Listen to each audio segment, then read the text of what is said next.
The last cup of coffee I'd ever drink in our startup's office had gone cold. I stared at it, sitting on my desk like a final punctuation mark, while watching David pace our once shared workspace through the glass walls. He was on the phone with our investors again, probably spinning the same story he'd been crafting for weeks. How I was unstable. How my erratic behavior threatened the company. How he had no choice but to take control for the good of everyone involved. I almost admired his dedication to the lie. Almost. My name is Sophia Martinez, and for the past 3 years, I'd poured every ounce of my being into building SecureNet, a revolutionary cybersecurity system that could adapt to threats in real time. The idea had come to me during a brutal cyber attack at my previous job, watching helplessly as traditional security measures failed one by one. David had been my friend then. We'd met at a tech conference where he'd been immediately fascinated by my concept. He had the connections, the MBA, the polished pitch deck presence. I had the vision and the coding skills to make it real. It seemed perfect. "We'll change the world," he'd said over beers the night we signed our partnership agreement. 50-50. Partners all the way. I should have known better. Should have seen the signs. The way he slowly took control of all investor meetings. The way my name started appearing smaller and smaller in presentations. The way he began referring to himself as the founder in interviews, relegating me to head of development. But I was too busy building, too focused on perfecting the system that would revolutionize cybersecurity, too trusting, until this morning. "The board has concerns," he'd announced, walking into my office like he owned it. Which technically, as of last night's emergency board meeting, he did. "Your recent behavior, the missed meetings, the secretive coding sessions." "You mean the core system development? The actual product we're supposed to be launching?" He waved dismissively. "The point is, changes need to be made. The board has voted to restructure the company leadership. You're being removed as CTO, effective immediately." I sat there, letting his words wash over me. The board, 3 of his friends from business school who'd invested early. The restructure, his final move to push me out completely. "And my shares?" I asked quietly. He smiled, that same charming smile that had once convinced me to trust him. "We'll buy you out. 10 cents on the dollar. Generous, considering the circumstances." "The circumstances you manufactured." His smile tightened. "Be reasonable, Sophia. You're a coder. A good one, sure. But this company needs real leadership. Professional management. You're not equipped for that." I stood, gathering my laptop. "And you are. I've raised $12 million in funding. I got us coverage in every major tech blog. I've built relationships with Fortune 500 clients." "What have you done?" "Hidden in your office writing code that nobody understands." That's when I knew for certain I'd made the right choice 3 months ago, when the first red flags had appeared, when I'd first noticed files being copied, meetings being held without me. I'd prepared. "You're right," I said, picking up my coffee cup. "Nobody understands my code, including you." He frowned. "We have other developers. They'll figure it out." "Will they?" I smiled, dropping my key card on the desk. "Good luck with the launch next week. I'm sure it'll be interesting." His face darkened. "What's that supposed to mean?" "Nothing at all. Just wondering if you've ever actually read any of my code. If you understand what the term master architecture means." He stepped closer, trying to intimidate. "Are you threatening me?" "Not at all. Like you said, I'm just a coder. What damage could I possibly do?" I walked out of the office for the last time, past the logo I'd designed, past the whiteboards filled with my handwriting, past 3 years of dreams and dedication. Behind me, I heard David barking orders. Change all the passwords. Lock her out of everything. And somebody get me a complete system backup. I smiled. They wouldn't find what they were looking for. Not in time. In my car, I pulled out my phone and sent one encrypted message. It's time. The response came immediately. Systems ready. Awaiting your command. For 3 months, I'd been preparing for this moment. Ever since I discovered David's plans, I'd been building something in secret. A parallel system, hidden within SecureNet's architecture. To the casual observer, even to skilled developers, it looked like standard security protocols. But it was so much more. I drove home to my apartment, but not to the main living space. Instead, I went to the secret office I'd built in what was supposedly a storage unit next door. 3 monitors sprang to life, showing me everything happening on SecureNet servers.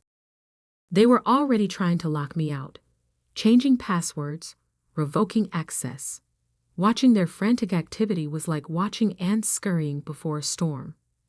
They had no idea what was coming. My phone buzzed, a message from Anna, one of the junior developers I'd mentored. Sophia, what's happening? David's going crazy, demanding we audit all your code before the launch. Good luck with that, I typed back. How many lines of code are there now? Over 2 million. It would take weeks to review it all thoroughly. And the launch is in 6 days. She sent back a worried emoji. Are we in trouble? Not you, I'd assured her. Make sure you document everything David asks you to do. Trust me. I turned back to my monitors, watching as David brought in an outside security team. They were good. I could see them methodically working through the system architecture, looking for backdoors or time bombs. They wouldn't find any, because what I'd built wasn't about destruction. It was about creation. The real SecureNet, the one I'd been building in secret, wasn't just a security system. It was a self-evolving AI that learned from every attack, every threat, every attempt to breach it. The version David had, a sophisticated shell, functional enough to demo, but missing the core intelligence that made it revolutionary. He thought he was stealing my company. In reality, he'd stolen an empty vessel. That evening, my private phone, the one David didn't know about, rang. It was Jerome Washington, CEO of Global Guard, the largest cybersecurity firm in the country. Is it true? He asked without preamble. Did they really push you out? News travels fast. In this industry, like lightning, especially when someone's about to make a catastrophic mistake. He paused. That system of yours, the real one, is it ready? I smiled in the darkness of my secret office. Why do you ask? Because I've seen the demos, the real ones, not the sanitized version your partner's been shopping around. And I know that what you built is worth 10 times whatever they're planning to launch. Interesting timing. Sophia. His voice turned serious. They're going to fail. Spectacularly. And when they do, there's going to be a very small window of opportunity. The question is, are you ready to walk through it? I looked at my screens, at the real SecureNet, humming quietly in its secret servers, learning, growing, evolving beyond anything David could imagine. I've been ready for 3 months. Good, because when this all falls apart, I want to be your first call. I hung up and leaned back in my chair, watching David's team continue their frantic preparation for the launch. They were working through the night, trying to understand a system that was designed to be misunderstood. My phone buzzed again, another message from Anna. David's telling everyone you had a mental breakdown, that you were paranoid about the company being stolen from you. He's making you sound crazy. I thought about the real code, safely hidden away, about the AI that was even now growing stronger, learning from every probe and test they ran on its empty shell. Let him talk, I replied. Actions speak louder than words. And next week is going to be very, very loud. I closed my laptop and walked to my window. Nervous. Something feels wrong with the system, but nobody can figure out what. It's like trying to catch smoke. Everything looks right, but nothing quite works the way it should. Of course it didn't. They were working with a shadow of the real system, a sophisticated replica that would function perfectly in demos, but fall apart under real-world conditions. And those conditions were about to hit hard. At noon, my private phone rang. Jerome Washington from Global Guard again. We're in position, he said without preamble. My team has reviewed your private documentation. The real system. It's beyond anything we imagined. That was the point, I replied, watching David on my screen as he rehearsed his presentation one last time. Nobody imagined it because they were too busy looking for conventional solutions. How long before they realize? I checked the time. About 3 hours. The launch starts at 2 p.m. By 2:30, their system will face its first real test. And then we'll see who really built SecureNet. At 1 p.m., I received another message from Anna. David's getting aggressive. He keeps demanding we run more security checks, but nothing's showing up as wrong. He knows something's off, but can't prove it. I smiled, remembering all the nights I'd spent crafting this moment. The real SecureNet wasn't just hiding. It was actively masking its absence, using AI to present a perfect facade until the moment of truth. At 1:45, I changed into a sharp black suit and headed to the Metropolitan Tech Center.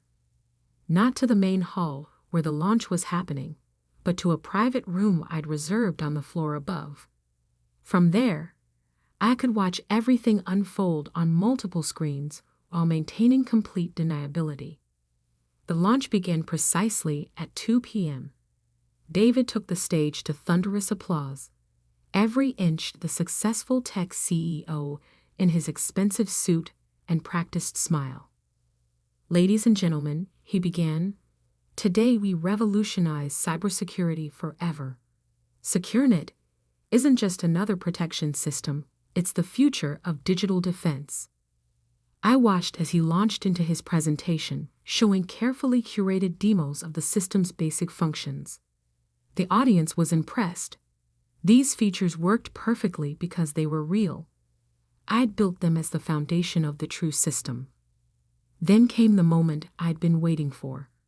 And now, David announced proudly, we'll demonstrate SecureNet's revolutionary adaptive response capabilities with a live test. We've invited some of the world's top white hat hackers to attempt to breach a test server protected by our system. My phone buzzed. Jerome? Ready? Watch, I texted back. The first few minutes of the test went smoothly. The basic security protocols handled simple attack attempts exactly as designed. David was beaming, his confidence growing with each successful defense. Then, at exactly 2:27 p.m., everything changed. The test hackers, following the script I'd secretly provided to Jerome, launched a sophisticated multi-vector attack. The kind of attack the real SecureNet would have adapted to instantly. The kind that would expose the hollow shell they were actually running. At first, the system appeared to respond correctly. Then, like a house of cards in a gentle breeze, it began to collapse. Warning messages flooded the main display. Security protocols failed in cascading sequences. The beautiful interface David had been so proud of flickered and died. Minor technical difficulty, he announced, his voice tight. We'll have this resolved in a moment. But it wasn't minor, and it wouldn't be resolved. Because what was happening wasn't a system failure.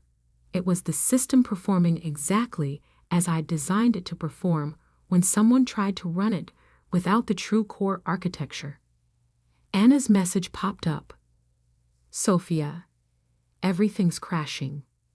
Not just the demo system, everything. David's going crazy. I watched through my monitors as David's polished facade cracked. He was barking orders into his phone, demanding the development team fix something they didn't understand. Then came the whispers. I could see them spreading through the audience as tech-savvy observers realized what they were witnessing. This wasn't just a failed demo. This was a fundamental architectural collapse. At 2:45, David's phone rang. I knew who it would be, the first of their major clients demanding answers. Because the system failure hadn't just affected the demo. Every test instance they distributed to potential clients was showing the same behavior. Where's Sophia? I heard him demand into his phone. Find her. She has to have done something to the code. But I hadn't done anything to their code. I'd simply let them have exactly what they thought they'd stolen. A sophisticated replica that would work perfectly until the moment it needed to be truly intelligent. At 3 p.m., as David struggled to maintain control of the increasingly restless audience, I sent one message to Jerome. Ready for Phase 2. He replied instantly. Broadcasting now. Suddenly, every screen in the auditorium switched to a new display. Not the SecureNet logo, but a live demonstration of the real system, the one I'd been developing in secret, the one that was, at that very moment, effortlessly defending against attacks that had crashed David's version. The audience fell silent, watching in awe as the true SecureNet adapted and evolved in real time, showcasing capabilities that made David's presentation look like a child's toy. Ladies and gentlemen, Jerome's voice boomed through the speakers. I'm Jerome Washington, CEO of Global Guard. What you're witnessing is the actual SecureNet system, developed by its true creator, Sophia Martinez.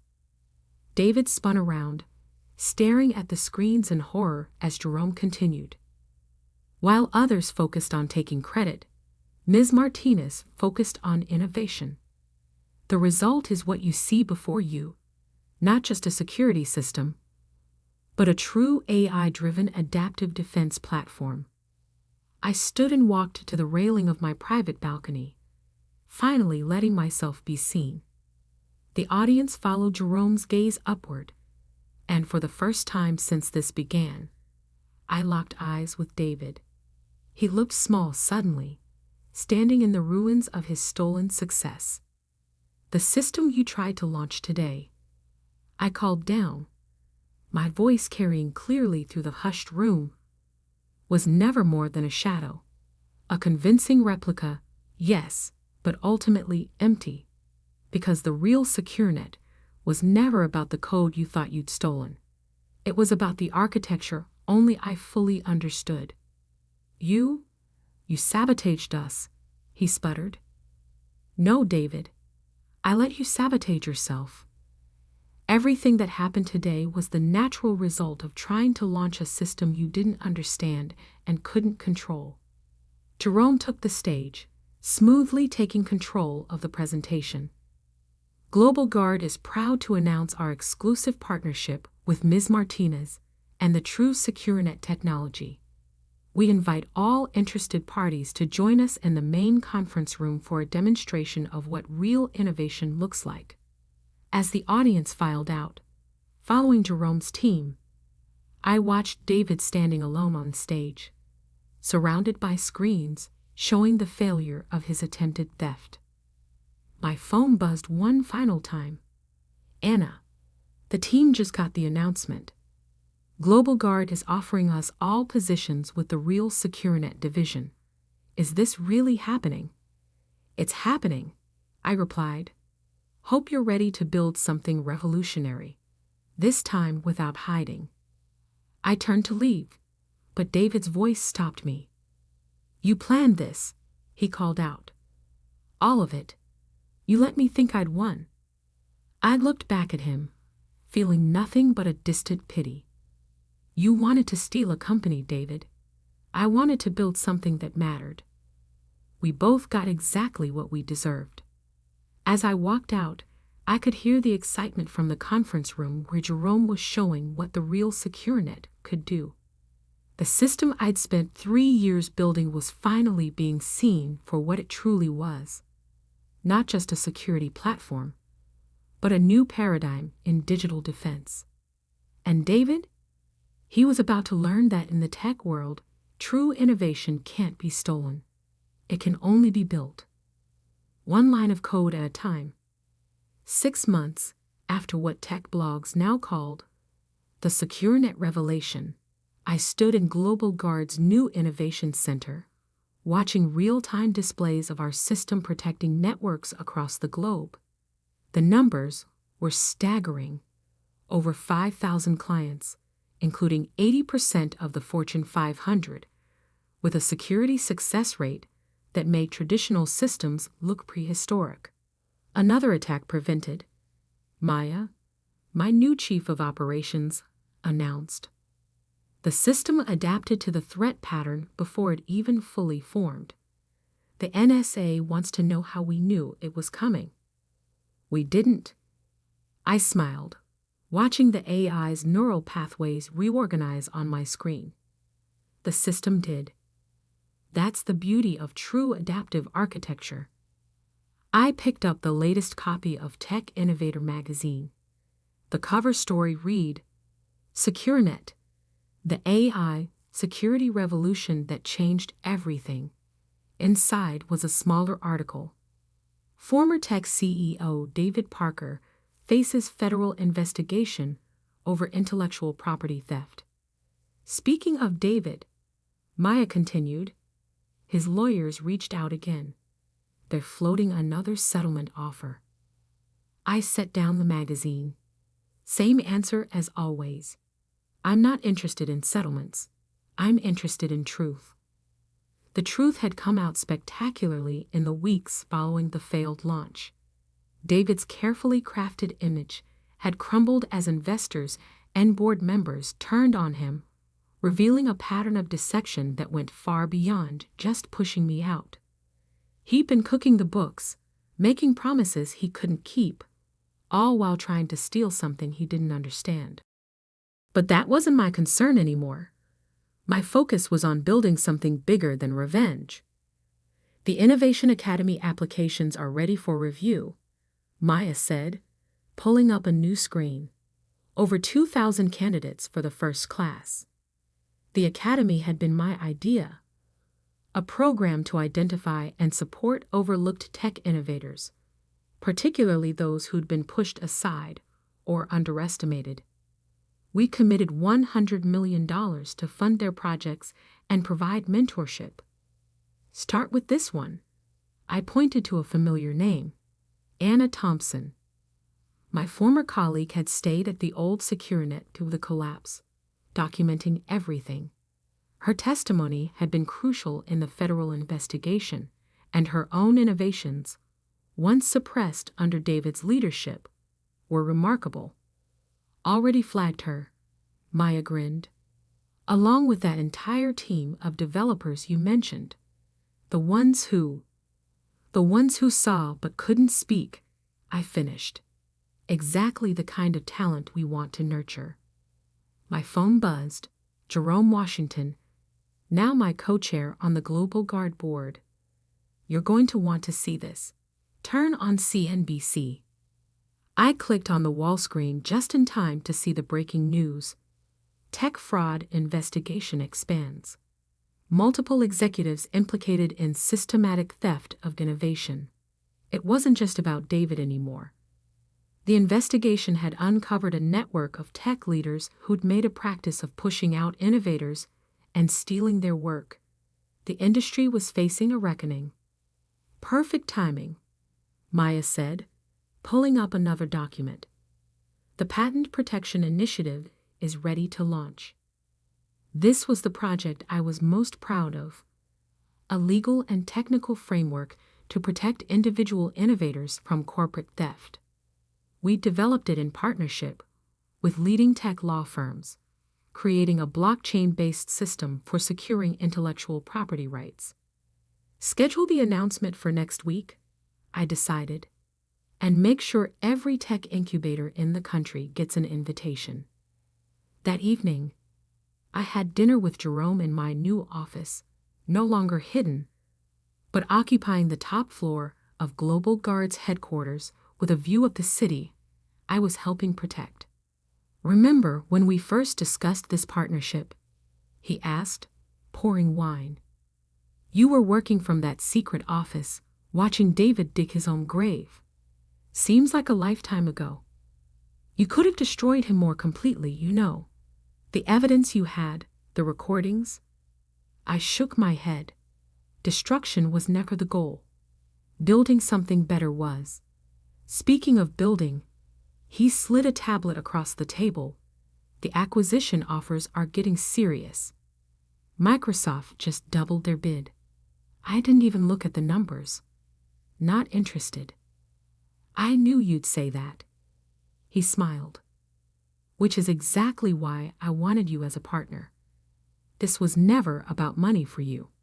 It's about making sure no other innovator has to work in shadows, I said, walking to the window. About creating spaces where good ideas can grow without fear of theft. My phone buzzed. A message from Anna. Just saw the Academy announcement. Is this really happening? It's happening, I replied. Time to build in the light. The next morning, I called an all-hands meeting. Our atrium was packed, hundreds of employees in person, thousands more joining virtually from our offices worldwide. 1 year ago, I began. I was working in secret, watching something I'd built being stolen. Today, we're not just building security systems. We're creating a future where innovation is protected, where good ideas can't be stolen, where talent rises on merit rather than manipulation. I gestured to the screens showing our global impact. Networks protected, attacks prevented, innovation secured. Starting today, every employee owns part of this mission. Stock options for everyone, from senior developers to support staff. Because real innovation comes from everywhere, and everyone deserves to benefit from what they help build. The announcement was met with thunderous applause. As I watched my team celebrate, I thought about the woman I'd been 6 months ago, working alone in that hidden office. That evening, as I prepared to leave, Maya brought me one final piece of news. David's company filed for bankruptcy. Their remaining clients all migrated to our platform. I thought about him, probably sitting in some lawyer's office, still trying to figure out how it all went wrong.